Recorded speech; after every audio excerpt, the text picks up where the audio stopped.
tuganireho na RDC wa Kisoro Haji Shafik kandi ahanshongeji kandi ibintu byatugambire. Bunagana border remains closed and Busanza border is still closed.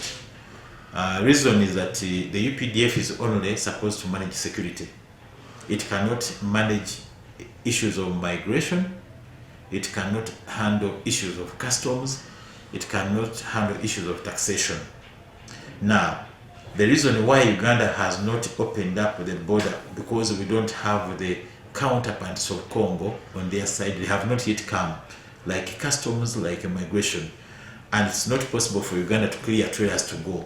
RDC kandi honagambere ahamwoga gw'amahiga Uganda muri Democratic Republic of Congo na nishuru kumanyisa ombyo kwerinda bya Congo. The coming in, the going of UPDF under the East African Peacekeeping Mission in the areas of Bunagana, Chiwanja, Mabenga, Rushuru and Ishasha has already brought peace.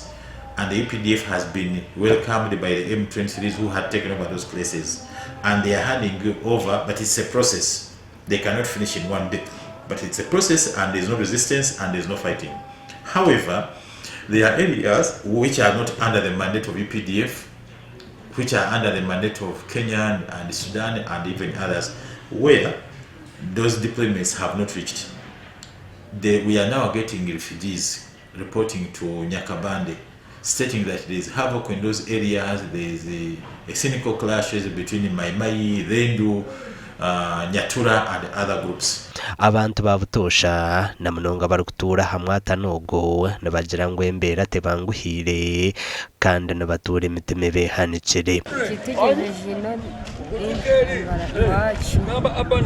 Basoda batumere nabi kwambura mu nzu cufite cyose bakakijana amatungo byo munsi byose bakabijana bari kuza ibyo bari gukora nani kwambura kwiba kugenda bari kugenda nakundurwa ko imenya impamvu y'ituma no bumvisha ati mu gicuko badushamburiye ubwo no bano baganda bakoze bamanusira epfugo basanka babihoshoye nibaza igihugu cyabaye neza babone kugaruka cyarabaye neza kera riherereye mbe nguterereye ufite umutembe.